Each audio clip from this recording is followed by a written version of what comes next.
落としちゃったよボタン。はいどうも皆さんこんにちは、新田です。新田のダンススクールやってまいりました。ということで、さあ皆さん、今回はですね、ちょっと景色が違いますねというところで、こちらですね、ダンススタジオさんの宮下パークというですね、新しくできたこの施設の中に、昨年3月にオープンしたばかりのスタジオからお届けしております。イエーイということで、今ちょっと後ろの画面しか、後ろの背景しか見えてないと思うんですけども、すごいことになってます。ちょっと後ほどですね、これ映像も出しながら、こんな感じですよっていうお話をさせていただければと思いますけども、さあ今回ですね、タイトルにもある通りというところでございまして、ちょっとですね、緊張しております。非常に緊張しておりまして、手に汗を握っているところでございますけども、昨日の夜からね、ほぼ眠れておりませんけどもね。はい、今回はスペシャルゲストをお呼びしての、回となります。早速お呼びいたしましょう。from シットキングスから和樹さんです。よろしくお願いし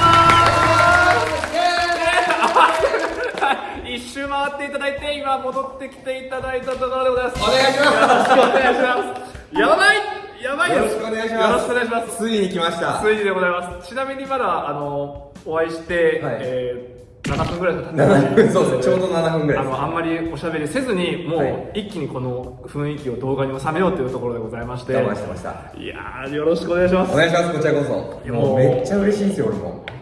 めっちゃ見てます。本当にちょっとめちゃくちゃ見てます。膝ちょっと震えてますね。見えてないかもしれないけど、膝がちょっと震えるってこういうことかって今思っちゃって。いや、なんか俺も緊張してるんですよ。あ、本当ですか。ただ、だから普通に入ってきちゃうと、ちょっともう緊張したままで来たと思ったんで、ちょっと体を動かしながら、体を動かしながら、一瞬待っていただいて。一瞬待っていただきました。なるほど。よろしくお願いします。お願いします。いやー、ちょっと皆さんやばいっすよね、シットキングスの。はい、ですね、今回は、まずですね、ダンスの実際に振り付けを、はい、もうシットキングス様たちといえば、もう K-POP も J-POP あらゆるジャンルの、ダンスの業界でその振り付けをされていらっしゃる方たちなんですけども、今回はその中から抜粋して、なんと、エクソのラブミーライトからお話を伺っていこうかなというところでございます。来ましたね。エクソファンの方たちが結構もう本当に心待ちにされている。いや、これは結構僕からしても思い出深いというか。あ、そうなんですか。そうなんですよ。聞きたい、そのすごく好きです、このパフォーマンス自体。ありがとうございます。ちょっとそのラブミーライトについてですね、今回は質問形式でですね、メモをちょっと書いてまいっているところでございます。手書きです。はい、手書きなんでですね、ちょっと走り書きになってますけども、こちらを読みながら質問を実際にしていって、皆さんに情報をお届けできればと思ってますので、よろしくお願いします。お願いします。気楽にお答えいただいてありがとうございます。よろしくお願いします。さあ、ですね、これよく私お伺いしてるんですけども、振り付けっていうそのお仕事って、どういう経緯で舞い込んでくるものなんでしょうか。オファー的な。オファー的な、はい。これに関しては、っていうかまあ、基本的に振り付けは、個人の人でやってたら、その個人宛てに会社だったり、つながりのある人から、もう単純に連絡が来て、いついつ振り付けが必要なんだけど、誰々のどういう曲で、この日に、例えばこれだったら韓国に来てやってほしい、この日までにビデオを送ってほしいとか、なるほどなるほど。大体事前にチェックがあるんですよ、ビデオで。自分たちなのかアシスタントとかで撮った、そのエクソだったらその人数分集めた動画を一度提出して、修正があればこここうしてほしい、こここうしてほしいっていうのを出来上がった状態で韓国に行き、実際本人たちに振りを入れる。やばい、もう本人たち来ました皆さん。落語みたいになっちゃったカカンって来ましたよ皆さん。ご本人たちとちょっとね、そこはまたお話ししようかなというところで思ってますけれども、そうか、なるほど。いろいろな、じゃあどういった今回のラブミーライトについてはどういった経緯で来たとかって覚えてます？多分すんごい遡るとめちゃくちゃ前の話なんですけど、もともとその SM エンターテインメントと関わりがあったのが、僕がボアのバックダンサーを本当20代前半の頃に日本でやってたんですよ。で、出勤でそこからボアの振り付けとかもやらせてもらったり、みんなでダンサーやったりとかっていうのでつながりが始まり、でそこからダンサーとしては関わらなくなってきたんですけど、その本国のエクソっていうグループがデビューするからトレーニングと最初の曲の振り付けに来てくれっつって、振り付けとして関わったのはもしかしたらそこが最初かな、SF は。なんでその当時から、エクソのデビュー前からずっとこう関わりがあったんで、ラブミーライトの頃にはもういつもの流れでみたいな感じ、先生みたいな感じですね。そうですね。うわー、やばい。トレーナーさんとしてのシットキングスさんたちっていうところでもあった。そうなんですよ。なんかヒストリーって曲はいはいはいはいあれがデビュー曲だったと思うんですけど、だからあれを教えた時点ではまだ彼らデビューしてないんですよ、もちろん。準備期間ああ、なるほどなるほど。で、もう多分すごい人数いて、はい。中国チーム韓国チーム分かれて、はいみんな一緒になって、うんうんうん、であとそれぞれのチーム用にもまた構成作り変えてヒストリーをみんなでやってたんですけど、だから午前中トレーニングして、昼から夜までフリーでっていうのをなんか1週間ぐらい行ってずっとやってました。あ、もうつきっきりで、まるまるその期間そうです。うわーすげえってことは、じゃあ皆さん、じゃあもう本当に皆さんがちっちゃい頃というか幼い頃から。そうですね。じゃあもう本当に今立派になってるって感じ。いやもうだからラブミーライトの時に、多分ちょっと期間空いて久しぶりに会ったんですよ。もうかっこよって思いました。赤み系もいいところも見てまくってて、映像とかではもちろん見てたんですけど、かっけえなと思って。生で見るとやっぱ違いますか？あとパフォーマンスもやっぱ上がってましたし、ああ、なるほど。プロのパフォーマンスしてましたね。うわすげえ。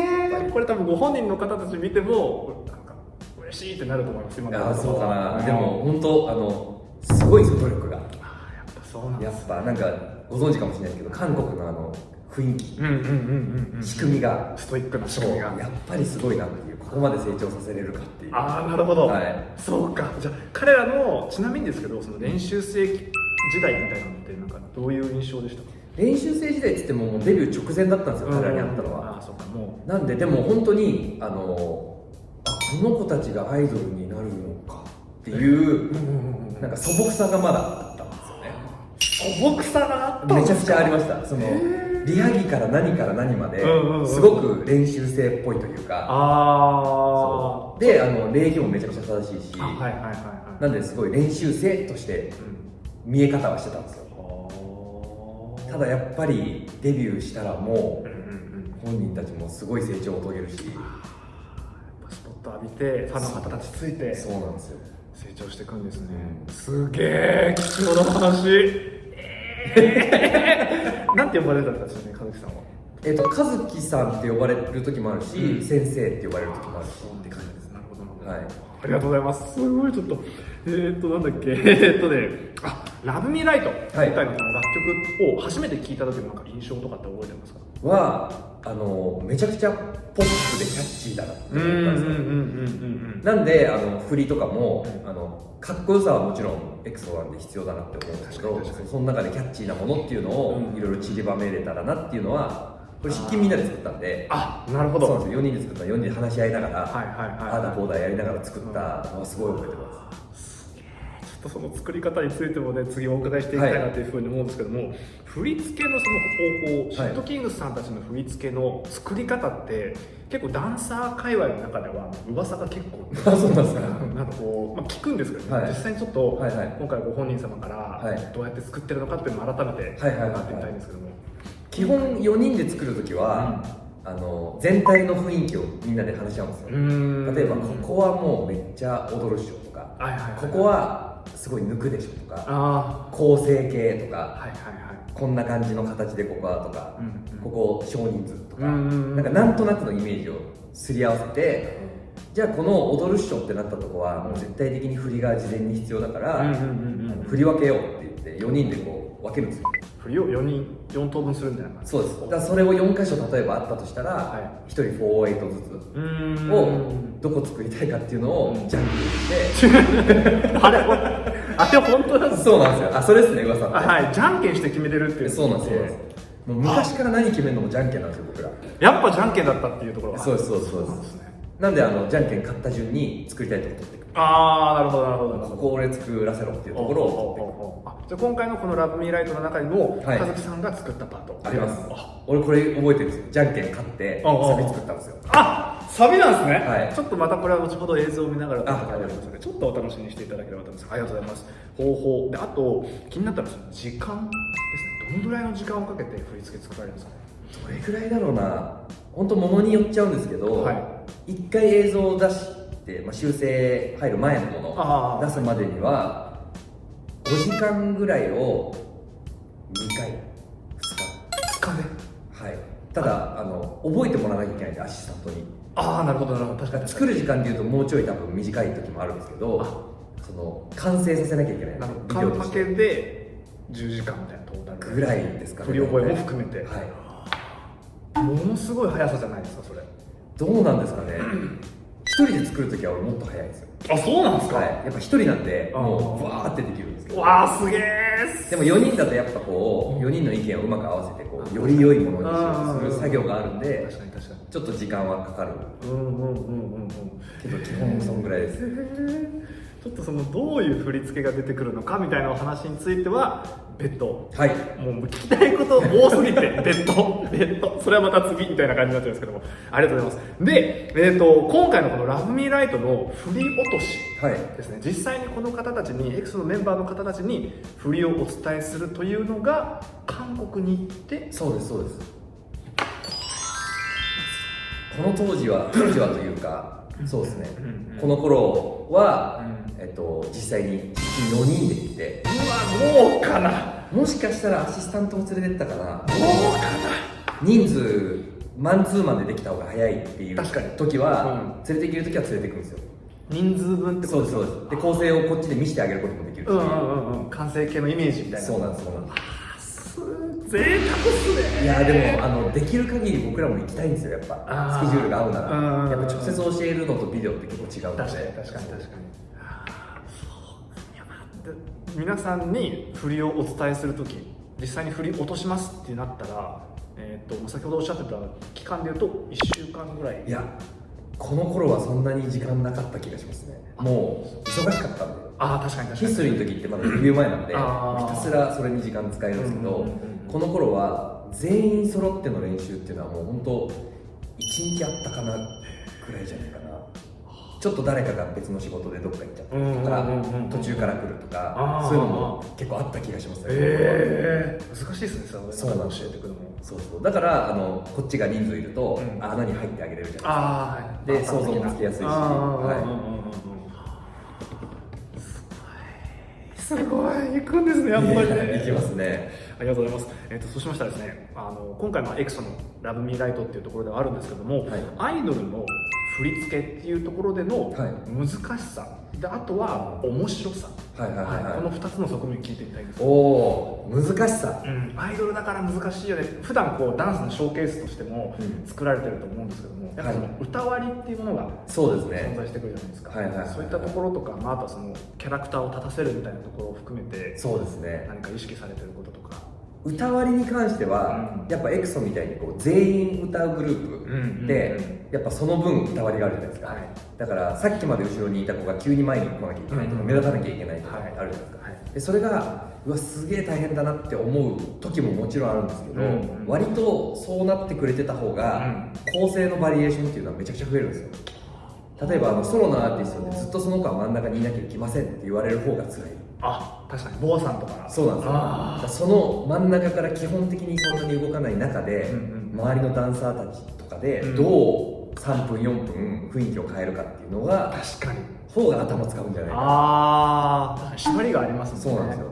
だからこのどんどんこうメインが変わっていく方がなんか見てて面白い構成っていうのは作りやすい気はしてます。確かに今回のラブミーライト見ていても、その群舞になるところ、パートに分かれるところ、なんか一人動くところっていうその見せ方が、そうですね、やっぱすごいなーってちょっと思っちゃいましたね。それもちょっとまた詳しく聞きたいところでございますけど、逆にそういった意味では、難しさというよりかは面白さみたいな。そうですね、難しく感じる時もあります。それがなんかそのそこにいるか今みたいななるほど確かになんか組み立てて作っていくんで、やっぱ全てをもう想像して作っていくっていうことはなかなか難しいので、雰囲気は決まってるけど、流れでこう綺麗に見えるように動かしていったら、次その子そこか、そこからどう出そうかなっていうひねりはいつも苦労してますね。なるほど。作る順番的に言うと、構成から作られるんですかね。なんか振り付け具体的に作られるんですかね。これちょっと筆記のメンバーによっても変わっちゃうんですけど、俺個人としてはサビとかダンスパートの振りは最初に作ります。まず踊る振りっていうところで、イントロとか A メロ B メロとか、なんか結構構成が重要そうなとことかは動かしながら作って、そこに振りを当てたりとかすることの方が多い。なるほど。その移動に沿った動きが出てくる。いい勉強になりますそれは。なんか先に振り作っちゃうと、その振りを生かして構成を作ろうとしちゃうんですよ。確かにでもそうすると制限が結構すごくて、こここ動いちゃうとやりたかったこれできないなっていう考えになっちゃうじゃないですか。はい、だから逆に先に構成を作って、はい、それに合う振りを作れた方が俺的には合うんですよ。だからこそ逆にその構成移動というものがめちゃくちゃ綺麗なんですね常に。でもそうですね、そっちを優先してますね。なるほど。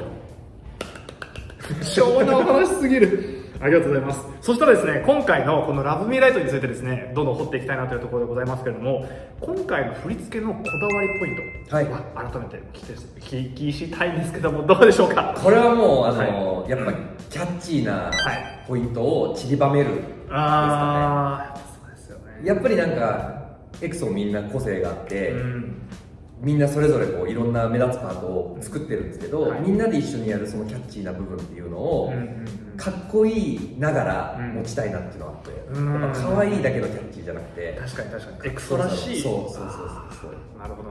ちょっとですね、映像を見ながらやっていきたいと思いますので、よろしくお願いします。難しい。いやちょっとここからは僕もちょっと気になるところといいますか、はい、お伺いできればなと思ってますので行ってみたいと思いますけど。これはテレビの番組。そうですね、エンメットさんで出てる。でこれフォーカスって言って全体で定点で撮るやつもあって、結構僕これを見るのが好きなんです。いいですね。もうファンの方たちの熱狂具合が、ラブミライトはちょっとこう振り確認してるメンバー本当だ。なんかこういうの見ると頑張ってるなって感じになります。そうですね。わしかもなんかこのメンバーがみんな揃ってるの今なかなか見れないじゃないですか。そうなんですよ。すごい懐かしい。わーですよね。エンジンとか組んだりするんですよね。ここでこんな感じで。いやー、ここなんですよね。いや本当にそのここで分けるんだっていうところがやっぱりそのこのノリがツタトゥツタトゥトゥって増えてくる。ここでもうすごいって思っちゃって。本当ですか。はい。やっぱなんかいざという時に揃えたいっていうのがあるんですよ、頭の中で。ユニゾンっていうものをすごく貴重にしたいというか大事にしたいというかっていう考えのもと多分そうなってるんだと思うんですよね。必殺技みたいな感じ。そうです。なんかやっぱ飽きちゃうじゃないですか、どうしても同じものばっかり見せられると。なんでこういう構成とかそのカノンみたいなこととかをうまく使いながら見飽きないように工夫しながら常に作ってます。それか、見飽きないようにっていうやっぱりマインドがあるんですね、念頭に。ここでパート分けなんですよね。そうですね。確かに今見ると新鮮ですよね。1A からパートってそうなんですよ。新鮮ですね。初っ端からって結構思って、多分人数もまあまあいるし、なんかいろいろこうバリエーション多分それこそ持たせるためにそういう決断したんじゃないかな。なるほど。大体 2A っていうイメージがある。そうですね。はい。2A から崩すっていうパターンはよくあるパターンだし、作りやすいと思うんですけど、でもこの時は多分こう何か変えたかった。なるほど。今でも結構珍しいと思うんですよ。そうですね。ここの寄る感じとかですよね。後ろ向いたまま寄るんだみたいな。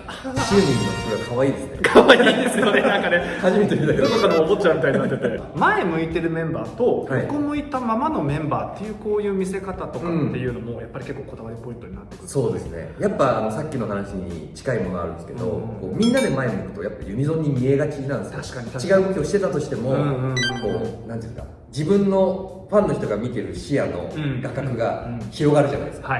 全員が前向いてると。ただ今ここしか前向いてないと、やっぱキュッと真ん中に寄るじゃないですか。寄りますね。その辺の感覚っていうのはあります。比較的効果が。そう。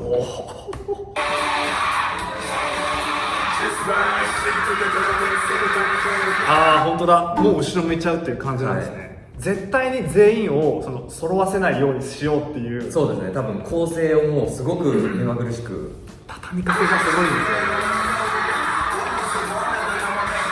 僕が好きなのはちなみにこのトノって言ってるんですけど、セフンさんです。セフン。ダンスうまいっすよね。うまいですよね。すごく俺はセンス感じます。ですよね。これ昔からですか。そうなんですか。なんかいつもかっこいいんで、花があってかっこいいなって思って。でここでちょっと揃って、でもすぐにまた横向いちゃう。そうか、それ聞きながらだとめちゃくちゃ面白いですね。いやー、この振りもう最高ですね。ちょっと戻っていいですか。この飛んで足がパッて出てくるところですね。ここですね、なんのこれちょっとやっぱ踊ったんですけど、僕も好きで、これがあるからこそなんかフォーっていうのが飛んで跳ねていく感じが、やっぱ一気に上げるにはそういう躍動感あるステップの方がいいかな、この細々やるよりも。確かにサビって感じしますね。ここですね。そうです、ここですよね。これです。すげーって思ったんですよ、これ。これはなんかキャッチーなもの欲しいなっていうところです。これ好きですね、やっぱり。でここで動くっていうのもまたいいなってちょっと思いました。踊るところと踊らずにただ動くところ、なんかやっぱこう踊りながらぴょこって出すこともできるんですけど、ガラッと変えたくなったんでしょうね、この時。なるほどなるほど。これもこれめっちゃ覚えてるんですけど、全然できなかったんですよ、最初。メンバーがこの首がむずくて、で足も右左ってちょこちょこ踏んでるんですけど、それをすんげえ練習した記憶が。そうなんだ。だからこれめちゃくちゃ出てきますもんね、振りとして。多分ここのイメージとここのイメージがすごく強いと思います。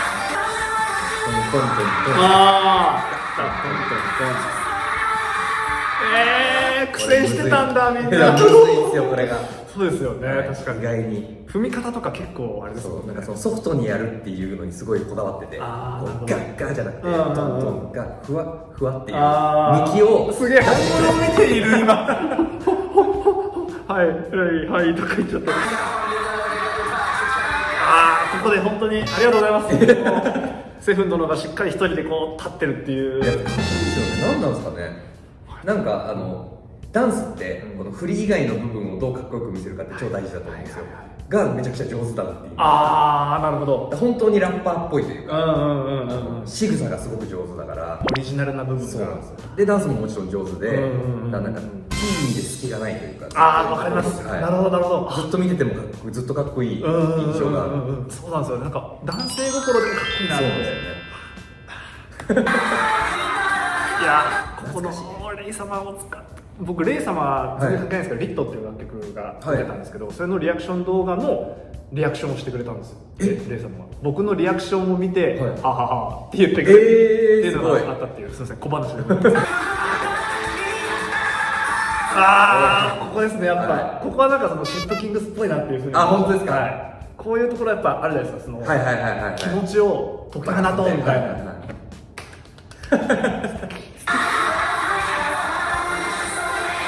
このノリもいいんだよな。僕これなんですよね。ここがやっぱりすごい気になりました。本当ですか。はい。なんか全然関係ないんですけど、これですね。ペンタゴンのシャララーンの話がしちゃったじゃないですか。で、あったかなっていうのが、この手を使うっていうのが、ここ多分庄司君のパートなんですよ。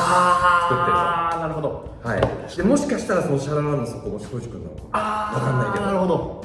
やっぱその人の癖というか好きなものがちょいちょい出て、それが多分4人だから、なんか不思議な面白さが出やすいんじゃないかなって気がするんですよ。普通一人だったら出てこないジそうャンルから飛んでくるものがそうなんですよ。一個になってる。だからあんまり僕らこう4つ振りが集まってきて、いやこの振りは違うんじゃないかっていうのってすごい少ないんですよ。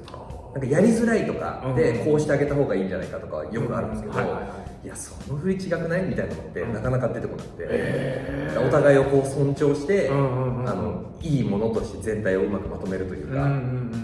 なるほど。確かに4名様それぞれに単純にめちゃくちゃうまい4種類があるなっていうような極上の感じがちょっとしてるので、なんで多分庄司君じゃないかな。ぽいですね。こういう。で僕ここの見せ方も、ラブミライトって言いながら、こっちとこっちなんだっていうこの分け方、これもまた見せ方が。これも多分こっちにフォーカス当てたかったんじゃないかな。なるほど。多分そこにいるメンバーが歌ってるとかなんか。そうっすね。この軽いノリが好きっすね、また。ここですね。そうなんですね。今見て思い出しました。本当ですか。多分そうです。ここのそのショッパーのフットワークから入る感じがまたちょっとチャッチャッチャチャッチャッチャチャッシャッシャッシャッうタタタタ続くところのちょっとこう、はい緩やかにしていくって感じなのかなって思うけど、今のベッキョンのパートなんですかね。ここですかね。多分そうですよね。そうですね、ベッキーですね。はい。ここっすね。シンプル。はいこれもはい迷った気がします。普通だったらというか、こうやると思うんですよね。はいはいはい。こっちだとそうでなんかガツガツ踊りたくないなっていうのは多分引き4人ともあって、まあ手叩く感じかでもなんか普通だなみたいなので、いや逆にこの下じゃないとか、ちょっとなんかこう気になる、クラップしてんだけど気になるポイントみたいなものを作った気がします。このなるほど。めっちゃ気になってますここ。ですよね。はい。うわ。かっこいいですね、この様子。いやかっこいいっすよね。いやダンスめっちゃいいっすねやっぱ。いや繰り返すんだよな。来た。ここ。これはこれ多分大栗ですね。多分ぽい、すごいここら辺の上がり、なんかノリがすごい得意なんで、大栗ってこういうなんかこう全身を使って表現するのめちゃくちゃ上手なんですよ。すごいダイナミックなこういうダンスパートというか作りやすいかも。一気にここからのまた緩急というか、しかもクライマックス感が。そうですね。これかっこいいですよね。これすごいっすよね。だって2つぐらいしか動きしてないですから今の。そうですよね。ホワイトとかでこれどうなってんだ。なんでこれが出来上がるんだろうっていつも思っちゃうんですよね。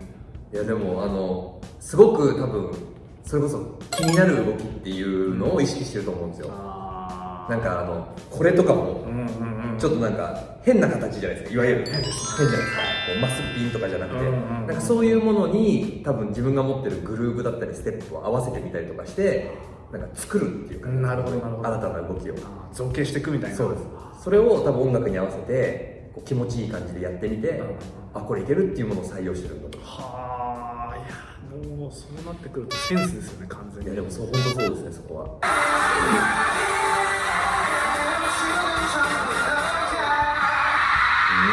この完成ですよ。いやすごいですね。いやすごい。